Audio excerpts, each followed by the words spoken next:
They all call me here Beethoven. Beethoven. Well, no wonder, because you're so good at playing. Because I'm a very good keyboardist. Yep, you are. So here's how we'll start.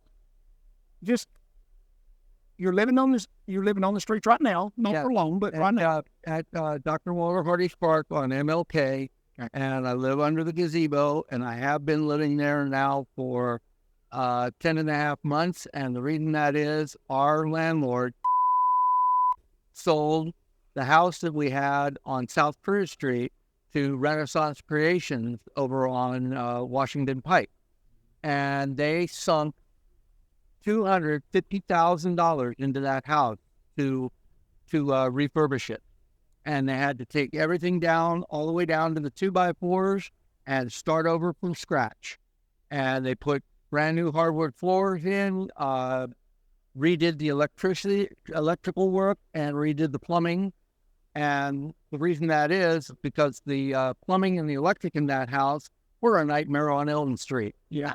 And I'm telling you that if it hadn't been for me being smart enough to throw the breaker out on the circuit breaker when an outlet in my room caught fire and an outlet room caught fire on the same day, if I hadn't thrown that breaker, that house would have burned down to the ground. And his friend went down in the basement, and they broke the only existing water pipe to the working bathroom in the house.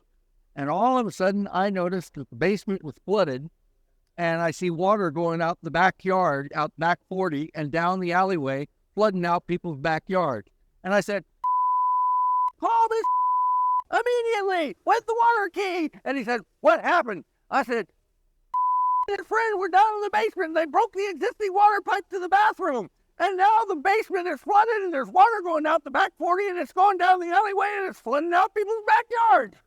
So comes over with the water key, and he turns the water off, and he said, under no circumstances do you guys tell what happened. That's what. And he said, if you do, she'll do everything in her power to try and get you guys kicked out of there. And she did, too. And I got on my cell phone, and I called KPD police. 4 policemen showed up, and they said to the owner of the house, they said, sir, what you are doing is highly illegal, and you have to give these people 60 days to get out, and you have to take them to eviction court. So and I went to eviction court, and we signed the paperwork for it, but they didn't show up, so they got eviction proceedings placed on them, which made it very hard for them to get the place where they were staying on Magnolia. Tell me this. Yeah. Tell me. I want you to tell me your story as far as where you grew up and all the way to today, if you don't mind. No, I don't mind at all. Well, where I lived was on Montclair Way in Los Altos, California. And I was there from the day I was born until I was 11 and a half years old. And that's when we moved to the house 541 Guadalupe Drive. And my father purchased a Steinway piano, polished ebony, from the Menlo Park piano and organ store right near Draeger's, which is the gourmet grocery store where my father got stuff for his restaurant and for the house on Guadalupe Drive. And what he did was he donated that Steinway piano to our church, the Episcopal Church of St. Peter and St. Paul in Los Altos Hills, California. And when he donated it to the church, it was worth $99,000. Now, where the Schomer and Son grand piano is it is in my father's retirement townhouse in Napa Valley. And my stepmother, Lash, has the townhouse and has the condo in Mountain View, California. And what she does with the 3 rooms that are in the condo in Mountain View, California, is she rents them out to students going to De Anza College and Foothill College. to pay the bills. And when she passes, the townhouse and the condo and all my father's stuff will go into a trust fund that'll be divided between myself, my brother, and my sister, and that's written up in my father's will. And my father died of bone marrow cancer, stage 4, when he was 59 years old. How old were you at that time? Yeah. I was 21 years old. Yeah, and we were living on Guadalupe Drive at the time. And what he was doing was, back in the 60s in our garage on Montclair Way, he was making silicon wafers and components for computers and robots. And he worked for a company called, which is a robotics firm in Tokyo, Japan. And they had a contract for $39 million to build robots and computers for. And I thought that was pretty cool. Yeah. And when I look at a mercury vapor street lamp, I think of my father. And that's because he designed the mercury vapor street lamp so that it wouldn't fail for 30 years. And what they used before they had the mercury vapor street lamp was they used incandescent light bulbs and LED bulbs. And the incandescent light bulb would burn out in 7,500 hours. And the guy would get up there on the ladder and he'd go up and change the bulb, and he's coming down and he's scratching his head like this. He says, now I wonder if some smart, intelligent fellow will invent a street light that won't fail for 30 years. That was my father. And my grandfather had his own business at 111 Heather Lane in Palo Alto, California, and he called it Lash Appliance. Had the 2-panel 42 Chevrolet truck. The doors would open like this, and he called that truck Good Old Joe. And he was in the San Francisco Chronicle and the Palo Alto Times-Tribune paper for things that he did for the city of Palo Alto along the Embarcadero. And I thought that was pretty cool. Mm-hmm. And where I was born in 1963 at Leland Junior Stanford Hospital in Palo Alto, California. And I was born on a Friday, which makes me a Christ child. I love it too. Believe me, it's awesome. And it's definitely there. Yeah. You moved to Pennsylvania, you told me earlier? Yeah. The reason I left California was I don't like earthquakes, and neither did my father. And I moved there to Adler, Pennsylvania to live with my mom and go to Rhodes Electronics School in Broomall, Pennsylvania to study electronics, as I told you earlier. Mm-hmm. And the thing that upset her, my father, and me was the fact that I spent $14,700 in money that I had, plus grants and Pell Grants from the Higher Education Board in Washington, D.C. And since Rhodes Electronics School never got me a job, the Higher Education Board in D.C. wiped out my student loan. They said, Mr. Lash, you don't have to pay back any of that. And they said, you have now the ability to get student loans, and you can go study computer science and criminal technology if you'd like to. I said, that sounds good. I might do that.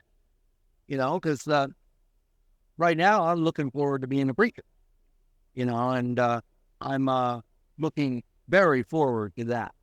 How was life in Pennsylvania with your mom? Good? Great. It was really good. And she and I went through Al-Anon because my mom was an alcoholic. And we went through the 12-step program there. And we also learned the serenity prayer, which is, God grant me the serenity to accept the things that I cannot change the things that I can, and the wisdom to know the difference between the two. And that's the biggie, is learning the difference between the two. And there was this girl by the name of And she said she was 18 years old. It turned out she was only 14 years old. And her folks said that I statutorily raped her. And I got to tell you, Todd, I never laid a hand on her. But I went to Montgomery County Correctional Facility in Eagleville, Pennsylvania, and I served 8 months out of a 9 to 24 month sentence. And I was raped twice by two black guys in jail there, and I was put in protective custody. They each got 10 years on their sentence, and I got out in 8 months because of being on good time. And I told my attorney, I said, look, I never touched that girl. And he said, Chris, I know you well enough because I've been doing legal stuff for you for many, many years, and you've been sending me clients, and that's why I never charged you anything. And what he did for me was when Social Security denied me 3 times for my benefits for being manic depressive bipolar, I turned it over to him, and in 2 days he gave me a phone call and said, Chris, come to my office. I have something for you. And I said, I'll be right there. So I got in my Saturn SL1 because I was living in Kensington at the time, Kensington, Pennsylvania. And I went over to his office, and he handed me a check for $3,500. And I said, what's this for? And he said, this is for the 3 months that they denied you your benefit. And this is what you get. And I said, how much will I be getting a month? And he said, you will be getting $765 a month, which is you'll get $50 in SSI, and the remaining amount will be in SSDI. I said, you. He said, no problem, Chris. And right now, he's got his own practice in Elkin Park, Pennsylvania. And what my wife does for him is constantly sends him clients. And that's how come she gets free legal advice from. And when I first met, he was working for Jacoby and Myers. He has his own practice in Elton Park, Pennsylvania. That's pretty cool. What about the bipolar? So you used to hire education for that? Not now, I don't, but I'm working with Center over there on Springdale and Central Street, and I want to get on something other than lithium. Yeah. Because what lithium does to you is it destroys your liver. And they took my mom off of it and put her on something better, which has been working a lot better with her. And right now, my mom lives in Bethlehem Retirement Village in Flowertown, Pennsylvania, and she's 85 years old. And she got rid of her car because she doesn't need it anymore because she has a caregiver that is available to her 24/7. All she needs to do is call this person and say, hey, I need to go to the grocery store, or I need to go to the post office, or I need to go to the bank, or I need to go to the laundromat, or I need to go to a doctor's appointment, or whatever she needs to do. This person is available to take her where she's got to go. So that bipolar, that's tough. I know a lot of people with it. Yeah, and it was on my mother's side of the family, on my side of the family. And we also had what is called periodontal disease. And what that is that it's a disease of the jawbone. And that's how I lost 6 teeth on the bottom and 6 teeth on the top. And my mother lost all her teeth, upper and lower. And she has upper and lower dentures. Yeah. Yeah. So tell me this. Mm-hmm. How did you end up in Knoxville? Well, when I was living in Kensington, Pennsylvania, Jesus came to me in a dream on October the 3rd of 2014, and he said, Chris, I want you to go to Knoxville, Tennessee, and I want you to look up Captain Salvation Army Church, and he will take you into his church, and he will start teaching you to be a preacher. And when he and his wife retire as captain from the Salvation Army in July of 2019, he will hand you over at OBC, which will carry on where he left off. On the 19th of September of 2022, we celebrated our 19th year as a church. And in the span of 8 minutes, we raised $128,000 to pay off the building, 211 area Tubman Street, and pay off the restitution of the stage. And I donated $20 to the construction of OBC in Nigeria. And my name is on one of the stones on that church. That's cool. And newly ordained deacons went there and dedicated that church and opened OBC in Nigeria so that the people of Nigeria could have a place to go and worship God. So tell me this, what is the hardest thing about being homeless in Knoxville? The hardest thing is not being accepted in most places, because a lot of people kind of frown on people being homeless. And as I said to you, Todd, I've been homeless for 10 and a half months now. Yeah. And I got to tell you, it's not been a cup of tea. It really hasn't. And believe me, if I could do it any other way, I would. So what do you think you need to get you out of this situation? Well, definitely I need my birth certificate from Santa Clara County in California. And the people from K-Town, they're going to help me get that. As a matter of fact, is going to be the one that's going to be helping me do that. Just so you know, too, if they don't, at CareCut where I'm at, we can. Okay? So if you have an issue, if you'll come see us on Sunday, we can help you start that process and give you the paperwork. Great. Yeah, because you got to have it. Yeah, I do. It's very important to have it. Yeah. Right now, I am on a waiting list at Pinnacle Park Apartments, Okay. and also Summit Towers, and also Guy B. Love Towers. Do you have an appointment out there to start getting back on that medication? Something good? Do you have that set yet? Okay, I am supposed to, in 2 days on the 26th, I'm supposed to call a number that I have in my paperwork back over at Walter Hardy's Park. I have to call them and make an appointment with them to review my medication. Do you think that makes a difference? As far as do you think that disease, and that's what it is, do you think that disease is what, having to deal with that disease is what made you end up on the streets? Do you think that's, you know what I'm saying? I'd say it's a big part of it. Yeah, I would. I definitely would. What about, have you had to deal with any drug use this whole time? No drug use at all, except prescription drugs. And that's one thing that I will not do, is I will not violate my temple that way, because my temple is holy. Yeah. You know. So is there anything you would share with the world about being homeless, just being completely open, that they need to know about people on the streets, that they probably don't, you know? Yeah. And because you know how it is. I know how it is. Yeah. I work with you.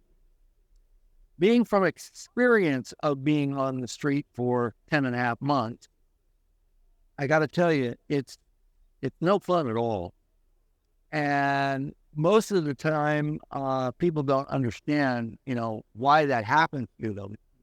And one thing that I have always learned is stay to myself.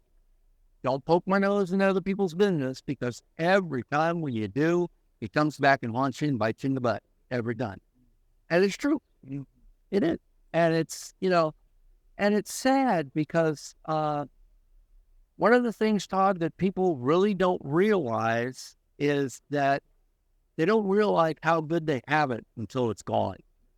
And then they say, well, team, why did I just let that slip through my fingers? And they say, did I miss something in the translation there? And did it go like this? And I'm here trying to bring it down to my level. I'm saying, yo, bring it down to me.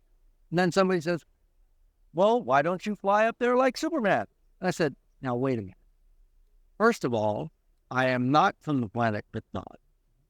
Second of all, I do not have the ability to fly like Superman. And thirdly, I am not the Man of Steel. And I said, look, it's as simple as this. I got 2 feet, 2 knees, a chest, a head with a brain, a nose, 2 ears, 2 eyes, 10 fingers, and 10 toes, and I'm stuck on this rock like everybody else. Yeah. And I have to accept it and not reject it, and I can't throw it out stage right, and I can't throw it out stage left. I'd like to, but it just doesn't work that way. And the thingy that I always say is, it doesn't take no rocket scientist to figure it out. And the thing is, if you can't figure it out with the rocket scientist, you definitely got a problem, Franklin, and it's definitely time to call Houston. When they accused you of that, put you in jail with that girl, did they assign you a sex offender tag after that? Which is hugely detrimental. Yeah, but the thing is when I proved to my attorney that I had not done anything to that woman, they took it right off the book, and I have that. I have no sexual offenses against me at all. Good. That's good. Yeah, it is. It's very for good. housing that helps. Oh yeah, definitely. So and I was sexually assaulted by my babysitter when I was 6 years old when we were living on Montclair Way. And my mom said to me, she said, Chris, don't worry, can't get it up. He's impotent. I said, well, he sexually assaulted me. Yeah, we know. Me and your father both know that happened to you, and we're very sorry that it did. And I got introduced to anal intercourse when I was 16 years old, and we were living over on Guadalupe Drive. And the guy that taught it to me, his name's and I'm not saying it's a bad thing, but I kind of sit on both sides of the fence, and it's not the end. So I want you to do me a favor. Shoot, if you don't care.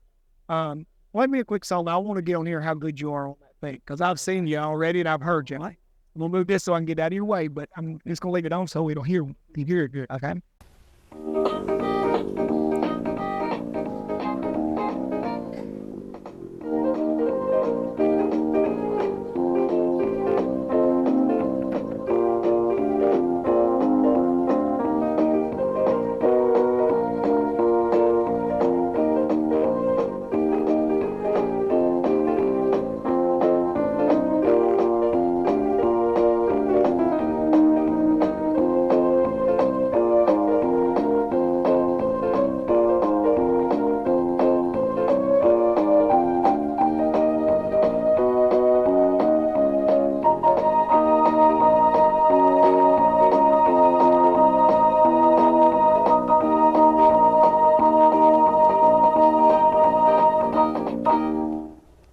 And that was, hello, my baby. Hello, my darling. Hello, my ragtime gal. Send me a kiss by wire, 'cause baby, my heart's on fire. That's awesome. If you refuse me, honey, you'll lose me.